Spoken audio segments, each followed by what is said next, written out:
Hi, everyone. Welcome to Beyond the Drone. I am Desi Ekstein, known as Drone Diva Desi in the industry, and I know you are going to be as thrilled as I am for our spotlight speaker today. Today, joining us is Stephen Katz with Flying Lion. And Stephen, we go back quite a ways. We've known each other for a while, but I am so thrilled to have you share with us on the program today about what you're doing in the industry. So I'm going to turn it over to you. No, I appreciate it. Thank you. Yeah, we've known each other. It was great seeing you, meeting your husband finally at a commercial UAV. So that was terrific. I know we've been working together 7, 8 years. You've helped us with jobs, which was terrific on the Skyladder drone side, which is our commercial division here at Flying Lion, and what I started about 10 years ago. Flying Lion started about 10 years ago too. Flying Lion focuses 100% on law enforcement. And then Skyladder, still doing very well, doing mapping and inspections. We have a specialty around confined space where you have a drone that goes inside or a rover that goes inside some type of tunnel or tube or tank. So some very cool stuff going on the flying line on the Skyladder drone side. We're going to talk a little more the flying lion side today. Um, so started 10 years ago by Barry Brennan, who's my partner on the side, and we merged the businesses about 3, 4 years ago. And what we do is fly, and we have a specialty for drone as first responder. As of today, we have roughly 75,000 drone as first responder flights. So lots of experience helping agencies both on a regulatory side with staffing and ops, whether we're flying from a rooftop or being a visual observer for DFR. We also do security and we remotely fly. And as we started remotely flying, even though we may have a pilot locally doing visual observer or being changing batteries, but this was before we had docks, we still had remote pilots fly because there's big screens. They're able to see things that you don't see when you're in the field. The field persons were looking for airplanes, and the for security operations, for example, we have a remote person flying, and we've been doing a remote pilot, and we've been doing that for multiple years, so over four, right? Doing this remote pilot. Well, and now regulations beyond line of sight, Part 108, all this is coming together, right, to allow us to do that. We have a nationwide beyond line of sight waiver to fly up to 200 feet with only ADS-B in, so we can deploy a drone dock or a drone that has ADS-B or deploy an ADS-B sensor and fly remotely anywhere in the country that's not controlled airspace. So we are below UAS FM, which is the UAS facility map. So which is very cool, great use case for security, remote monitoring of a construction site. You can if you need something that a mining site that needs flights regularly, daily, multiple times a day. We have one client that's doing that to check inventory and on a rail yard. So very cool asset management solution. So when you're doing that, you now are flying completely remote, right? And Desi, we've flown multiple times where we're sitting out of field and you know what the weather looks like, you know when the wind picks up. The drone will tell you if something's happening at, with the sensors happening in altitude. But that doesn't happen when you're flying remotely. You need to be able to have those eyes and ears, if that makes sense. Right. Whole different concept. Yeah, Well, and it's training. totally different. And people start treating it, we sense that it's more like a video game, Mm, and it's not. We're still flying an aircraft in national airspace. And right. flying an aircraft in national airspace means you got to have that responsibility of doing so, whether you're remote or not. And what happened was, is the tell the story is for drone as first responder, we started doing training for remote pilots or teleoperators, they're called. So these are police officers usually. Sometimes they're unsworn, but sitting in a real-time crime center or a drone is first responder room. Here, let me show you a screenshot. I think it'll make a lot of sense. And this is what it looked like. This is my partner Barry training the one of the police officers in Santa Monica on DFR, and this has worked great. It only challenges. It only covered the 911 calls that came in, and it's not training. It's not scalable, and it's not repeatable. But it works great. It worked great. We trained, I don't even know how many agencies, right? Between 10 and 20 DFR agencies our agencies doing DFR, drone as first responder. And just to explain what that is these are drones pre-staged. Drone DFR 1.0 was that a human was on a rooftop usually with a hot ready drone. That is migrating to DFR 2.0 where there's docks instead of rooftop pilots. And we're still doing rooftop pilots when there's controlled airspace or special needs or other risks, or the agency's evaluating where to put their docks. So we can still be a human in the loop on that. And so we're still doing that business, but eventually it's going to be 100% remote, right? We're real excited the technology from a variety of vendors, and we're completely agnostic is pretty cool.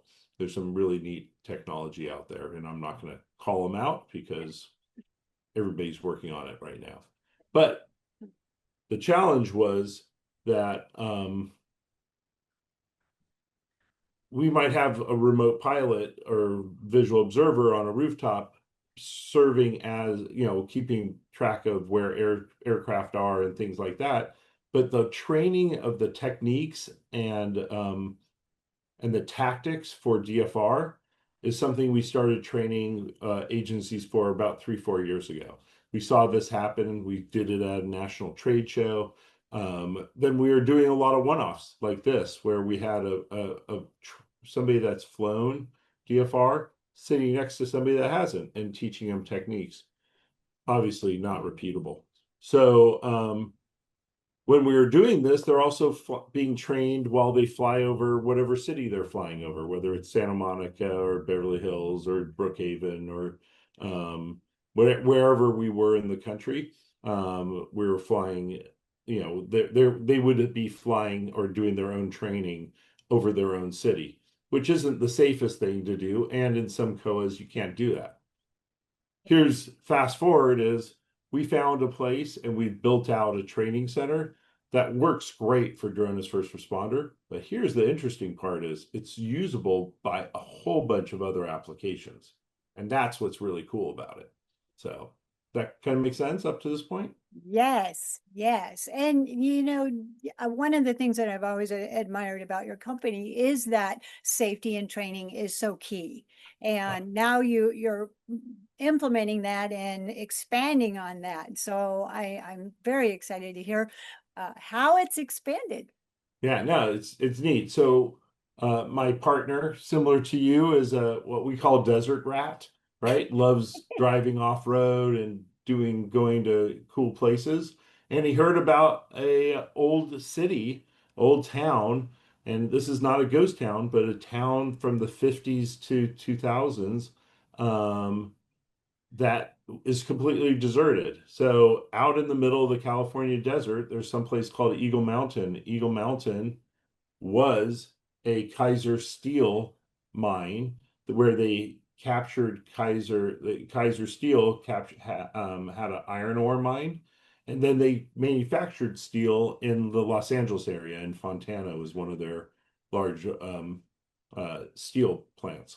So they took the iron ore, put it on a railroad from out here. This is Palm Springs right here on the left. This is Blythe, Arizona. So we're about 3.5 hours in the middle of the desert between LA and Phoenix, and surrounded by Joshua Tree. This little notch is actually the mine, and they're still doing gravel mining out there. So, but iron ore, because they stopped manufacturing steel in California, and almost across the US. Hopefully it comes back even stronger. But now in California, no more steel manufacturing. Back in the 80s, this town basically shut down, and there was 400 houses here, and there's over 4,000 people lived out here. And it's so far and so remote. This is one of the reasons Mr. Kaiser actually invented Kaiser Permanente, or the Kaiser Medical um, uh, uh, organization, is to provide medical and hospitalization and all the needs that they need, dental and everything they needed, because they had 4,000 people living way out in the middle of the desert. And they did that for the steel mines also, or steel mills, and across the country. So it's I pretty love cool. that aspect of it because It's that so is cool. Yeah. history, so much history right there. Yeah, no, it's just a really neat place too. And this is what it looks like. So 400 homes. This is a tailings pile. Over on the other side of this is a big deep pit mine, right? Open mine where they had a lot of iron ore come out of. And this is when the town shut down in the 80s. They actually said, "What are we going to do with this whole area?" And they took this used to be like a little mall area, shopping center area, and they took that and turned it into a prison. So our operations based at the prison, 14-foot, barbed wire fences. It's nice and safe for the equipment. And then we have this whole little town, right? Any place you see grass is where this is the offices for the mine, for the gravel mine. Yeah. So if you drive along the 10 freeway and you see those big rocks in the gullies, that comes from this mine. All the gravel and sand comes from this mine, because it's right, as they redo that construction, they'll be able to leverage, the local resources that's here. Lots of resources. And so this is what it looks like. It has real streets, has real houses. Now they're not in good shape, but it's a perfect place to do drone as first responder training. But there's also other scenarios, such as, let's test your drone in a box in a really challenging environment. Let's do beyond line of sight operations. So right now, this is not an official test center, so anything has to fall under Part 107, or you have a special authority to fly there if you had a heavy lift or something like that. We can do security, we do delivery out there, and then obviously the DFR training, which is really cool. So it's a great place to have the combination of manufacturers, software providers, sensor providers, and then people doing operations all working together. And here's the coolest part. The whole idea here is that you don't go out here to do the training. We do the training 100% remote, because a police officer in DFR situation, or a dispatcher, or whoever's doing the flying for them, are not physically out in the field. They're in their office, or in their work, where their work station is. We want you to do the same training with the same drones and the same software, but do it remotely. Yeah. And the idea is you do it just like you would fly your missions for your city or municipality. You're going to do the exact same thing out here. Train you on what do you call out, have you practice like where you're going and how you call it out on the radio and things like that. So currently we have 2 Nokia drones, 2 DJI drones with 2 different software programs loaded on it, and any drone system can be deployed for training. So we've deployed Skydio, we've deployed DJI drones that are not docked. So we have a variety of different drones that we can deploy for training and get continuous reps. So when you end up doing training, you're doing we have a theory, a 1-day class for DFR, and then we spend 2 hours of just flight training and training in tactics. We also, so out there, this is the real special thing, is we're trying to build an environment where people can collaborate and different software can collaborate with different sensors. So we have a Cassia G, or UAVionics Cassia G, which is a beyond line of sight sensor that lets you, with camera system, see the environment, see airplanes, also even see drones. We have a flight station, which is ADS-B in. We have from UAVionics. Tempest from True Weather. So we have True Weather, which is a really important piece of the puzzle. And then we have a matrix-based radar system out there. So deployed. So some pretty cool stuff. Mhm. And again, we have beyond line of sight. This is the neat stuff. So for the scenarios, we've actually built over 20 real world scenarios for law enforcement. This also could be used for security because it doesn't matter specifically what you're looking at. It's more how are you maneuvering, right? Does that make sense, Desi? Yes. Like Yeah. one of the biggest challenges for a new pilot is doing an orbit, right? Doing a nice clean orbit, not autonomous. That's cheating. Just a really nice orbit, right? It's Right. just as hard because now you're no longer on a flight controller. You're usually using a keyboard or you're using a PS5 controller, which is similar to a flight controller, but you still have to relearn some small stuff on how you're going to how are you going to manipulate the sensors, how are you going to orbit around a building or stop at certain spots on a building. And so what we have is shoot no shoot targets around, like for each scenario, you have somebody with a gun, like the woman on the left, and she's holding sunglasses on the right, right? So it's not just I found the woman, is she a risk, right? And those are the types of scenarios we have around town. Here's another one. It's a police officer with handcuffs. There's a knife on a roof, so we have a fake knife on a rooftop. We have a gun on a roof too. Around town, we have some license plates, right? So this allows, there's some of the software has AI to allow you to automatically read license plates now, find and do that.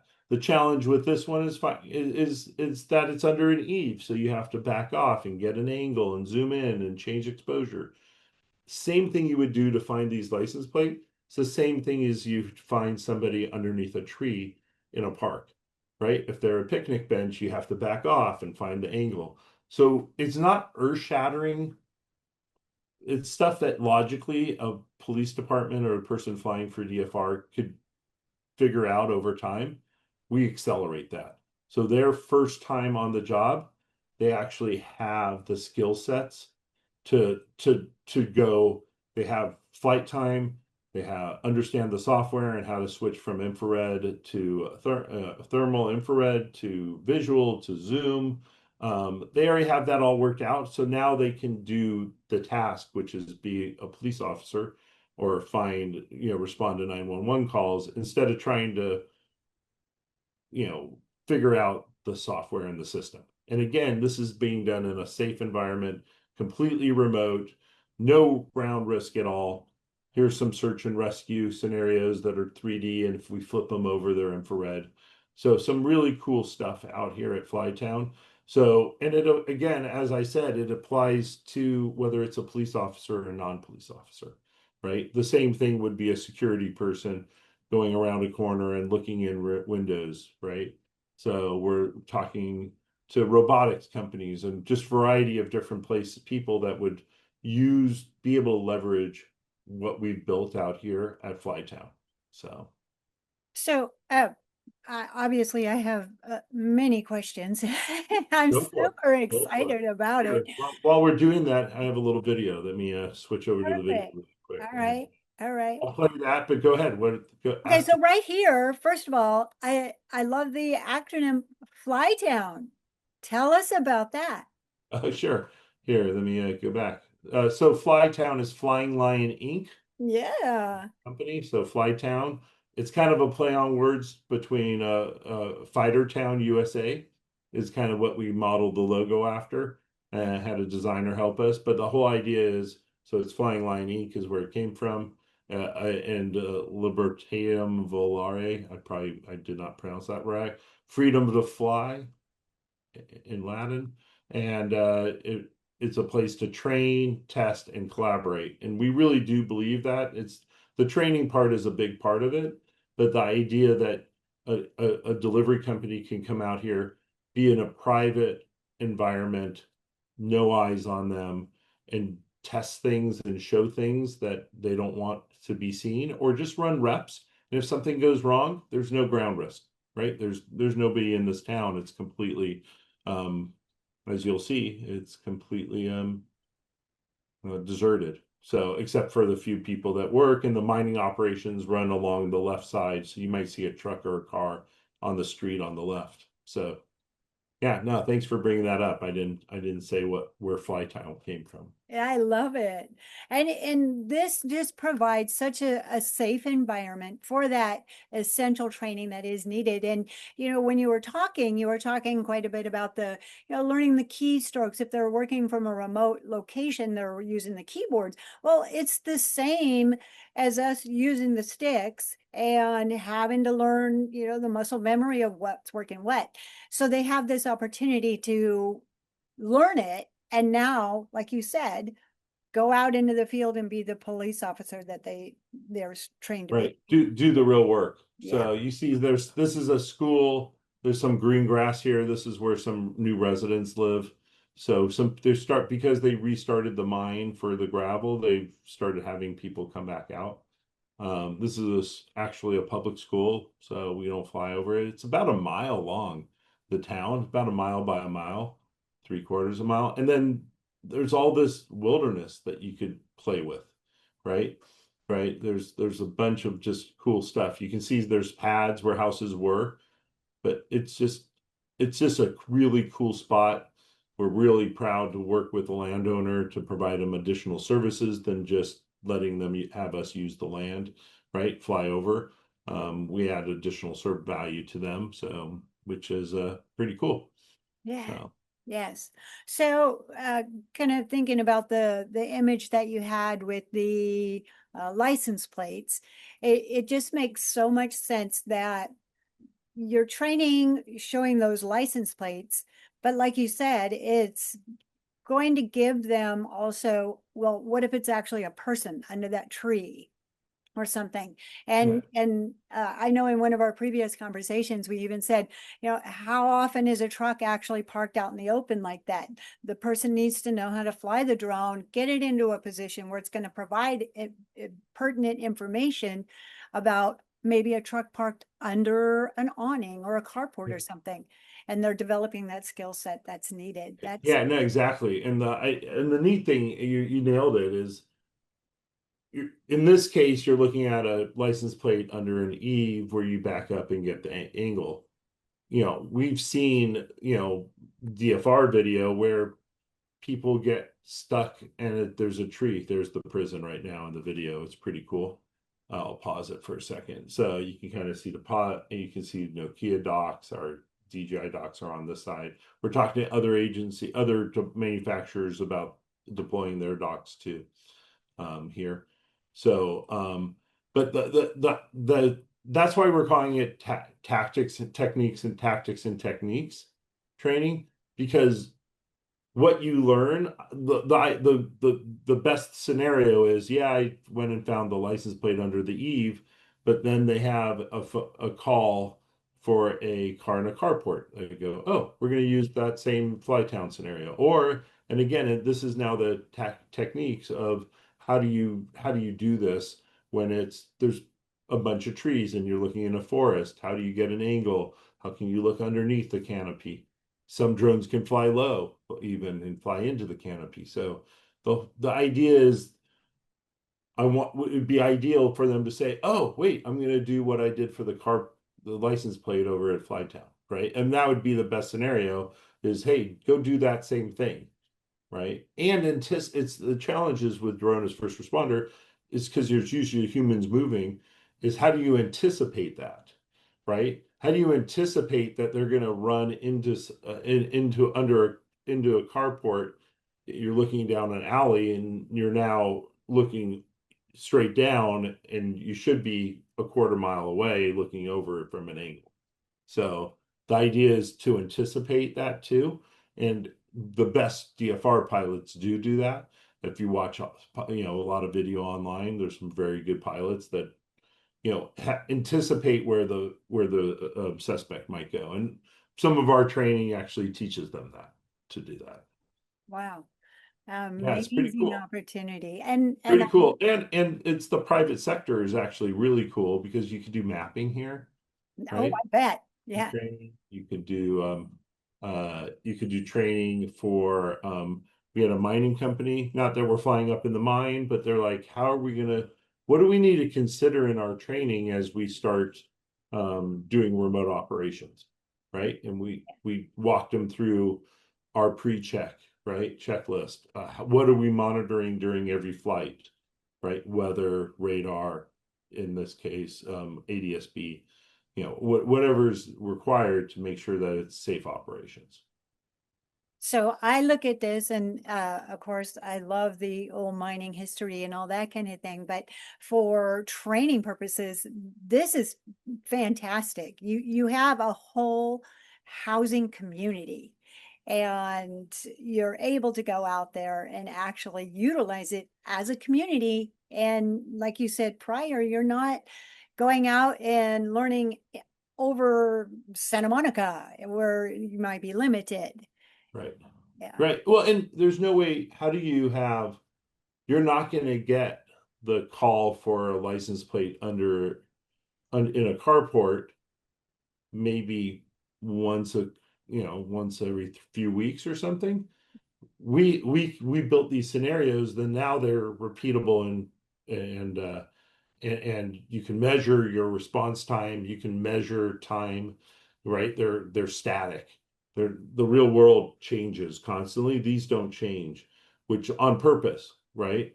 um we're talking about adding some moving vehicles to add some of that dynamic stuff, but ultimately these don't change, so they're static and they're repeatable, and they're we're talking to standards organizations of making this standard, right? Yes.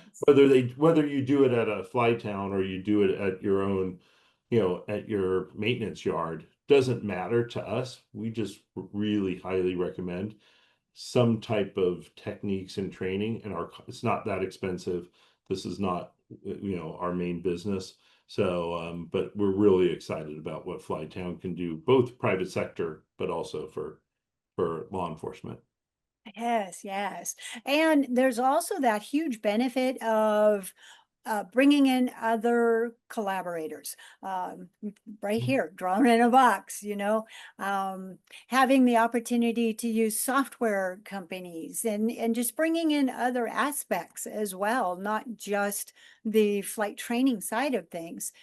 Gives them an opportunity to test beyond visual line of sight or deliveries and such like that. So, Right, and the integration of those. So they might not ever have a scenario where you have a UAvionics ADSB in and extra in a box. Here, you actually can do that integration that's fabulous. for your own purposes and test the software before you release it to your clients. And then also even show demos here, right? Use this as a demo site. Awesome, So, awesome. yeah, there's the use cases or people bring stuff up that we haven't even thought about, but Yes. Oh, I bet. I bet. it's a great, a great platform, and it's private, so you don't have to get security clearance.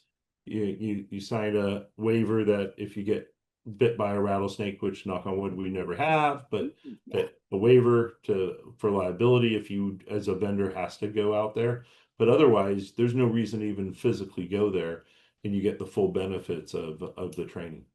fantastic, Yeah, fantastic. it's So pretty cool. It's I pretty want to cool. be Thanks for the very, platform. Yeah, and it's kind of the next step, right? The next level for us as we deploy for our clients. We're deploying drone in boxes for our clients.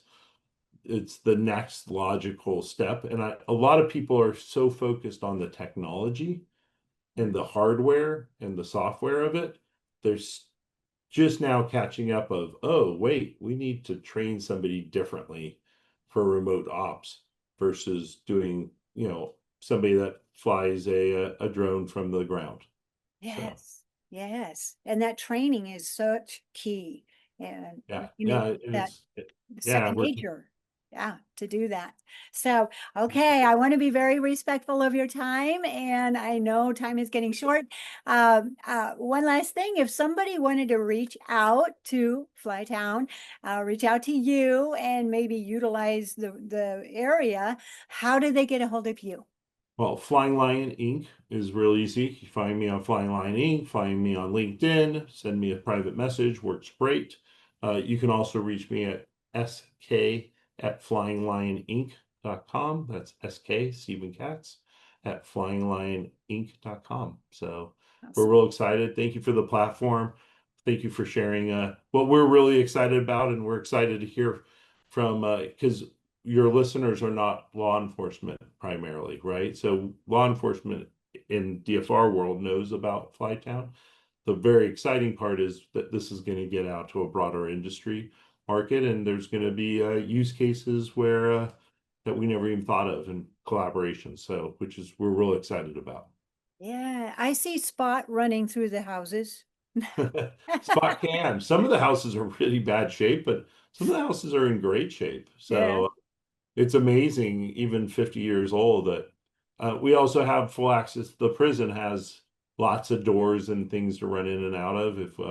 If somebody wants to deploy a scout, and we can track it with a drone, and we can show what scout sees in real time, you can run a real world scenario for your clients. So wow. Yeah, or I training. just so many opportunities. I love Yeah, it. so I love cool. it. Yeah, no, it's really cool, and I knew you'd love it because you love ghost town type of. Even though it's not a ghost town, it's a deserted town. Just Exactly. it's a really neat place, and we're honored to be able to have access. Yeah. Oh, how exciting. Well, thank you. Thank you, You're Stephen, welcome. so much for coming You and thank you and so much for what sharing you with do in the us. industry. And I'm very excited about it and thrilled that it's going so well and the opportunities you provide. No, we appreciate it. Thank you for the platform, and thank you for always having the smile on your face and being the ambassador for women in drones. We have close to 20% of our staff is women. We're very proud of that. Even larger as a veteran, um, and so we're very proud of that diversity on our team. And thank you for everything you do, because every time I see you walking around in always beautiful pink. It just brings a smile to my Thank face, you. and it shows the value of not just education, because I know you teach, but also just having the positive, safe environment and that aspect to the industry. So thank you for everything you do, Desi. Well, thank you for the kind words. Very well. So, and it was good to see you at Commercial UAV. Yeah, it was great. It was great seeing you too. So we will see you next time, and let me Okay. know if you ever want to do a remote flight. We'd love to have you, do a Oh, be quick careful flight. what you say. I'll be on that. Yeah, pretty cool. All Count right. me in. All right. All right. Take Well, care. thank you. Thank you, Thank you, Desi. everybody, for joining us. Bye. Bye bye.